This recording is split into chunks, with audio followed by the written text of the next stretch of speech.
Do you like caffeine? I sure do.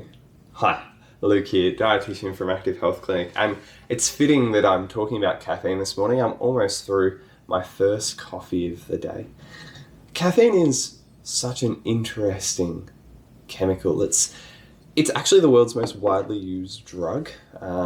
Billions of people across the planet consume caffeine every single day, whether it be in coffee like I do, whether it be in tea, whether it be in like pill supplemental form, soft drinks, energy drinks, you name it. Lots and lots of things that we consume have caffeine in it. Even chocolate and cocoa products. What I wanted to speak about today in terms of caffeine was the impact that it can have on our bodies that might be implicated in our invisible illnesses. So when I think about caffeine and I think about our invisible illnesses, I obviously think about its stimulant properties. So for some people with fatigue as part of our illnesses, caffeine is going to be I'll say useful in certain circumstances to actually get them up and about and help them to have a little bit more capacity in their day. But I say this very cautiously because sometimes when we consume caffeine and we can feel that energy, it can cause us to do too much in that time when we feel that energy. And once the effect of that caffeine wears off, we might end up in a more difficult place than what we were, maybe even put ourselves into a crash. So use that piece of advice cautiously. The other thing I think about lots with caffeine is the use of caffeine in people with autonomic nervous system dysfunction, dysautonomia, POTS, that sort of thing.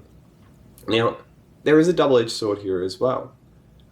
Caffeine, being a stimulant, might actually help us to constrict our blood vessels, and in that way actually help us to pump blood around our body better, leading to some decrease in some symptoms.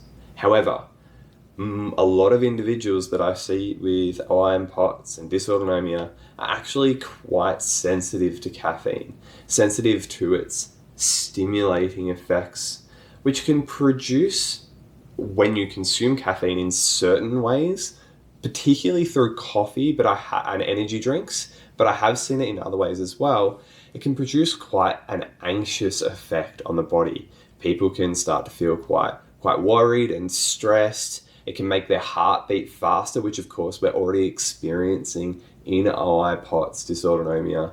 And that can be very concerning for a patient and can lead them to not actually drinking caffeine at all. So really it's going to be about tolerance and the reason why you're trying to use caffeine, because sometimes we just want a coffee or a tea, and that can be really pleasant for us. Sometimes though, it can lead to really unwanted consequences, and it really is going to be about what's right for you and the way that caffeine makes you feel. Now, the other important point to note about caffeine when we're talking about invisible illness is sleep. We all know how important sleep quality is for rest and recovery, just in general population. But in our invisible illnesses, the importance of that gets turned up even more. So we really want to be sure that if we are consuming caffeine in these invisible illnesses, that we're pretty much only doing it in the morning hours of the day to make sure we can still regulate our sleep cycle well. The reason for this is that caffeine actually has a quarter life of about 8 to 12 hours. So even though you might consume a coffee at midday and not feel the effects of it after, 3, 4 p.m. maybe, there's still a lot of caffeine running around in your body till anywhere between 8 p.m. and 12 a.m. depending on who you are and how you break the drug down in your body. So general rule of thumb is that we only want to consume caffeine for the period of time up to about 8 to 10, and if you want to be safe, 12 hours before we plan to actually go to bed and go to sleep that evening. So if we really want to be safe, like I said, 12 hours. Personally, I'll do 8, but it really depends on who you are and how your body is actually tolerating caffeine as well. Now, all of this said, caffeine in itself is a diuretic. So it will cause you to lose more fluid than what you consume with that caffeine. Now, if you're having a coffee with milk per se, that effect gets evened out a little bit, and we're not too worried about it if you're only having one. But if all you're consuming in the day, or the majority of the fluid that you're consuming in the day, is coffee, tea, caffeinated beverages, we really want to start to push you towards having more non-caffeinated beverages, as you'll just be losing all the fluid that you're consuming. And when we're dehydrated, and I've talked about this in other videos, we know how detrimental that is to just general health and well-being, physical and cognitive capacity and performance, but also from an invisible illness perspective, particularly from a dysautonomia perspective. We know how detrimental being dehydrated can be for our bodies, for our blood flow, and for our symptoms of dysautonomia. So there's a few key topics within that caffeine conversation. I'm so sure there is more that I could discuss today, but in the interest of time, I wanted to keep it quite short.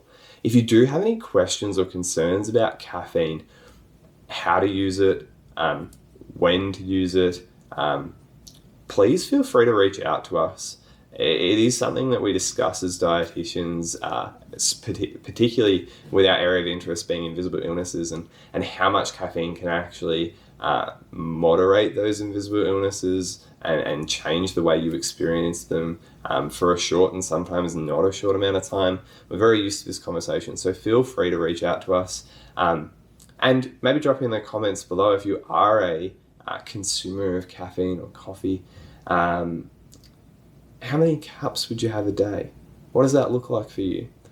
I'll go first. I have probably 2 cups of coffee a day. I have black coffee in the morning, and then I'll have a latte mid-morning. But like I said, don't actually consume any caffeine after about 12:30 in the day, because I want to be ready for bed by about 9 p.m. Yes, I am a morning person. In any case, have a great rest of your day. If it's in the morning, maybe go grab a cup of joe or another caffeinated beverage. Enjoy your morning, enjoy your day, and as always, happy eating.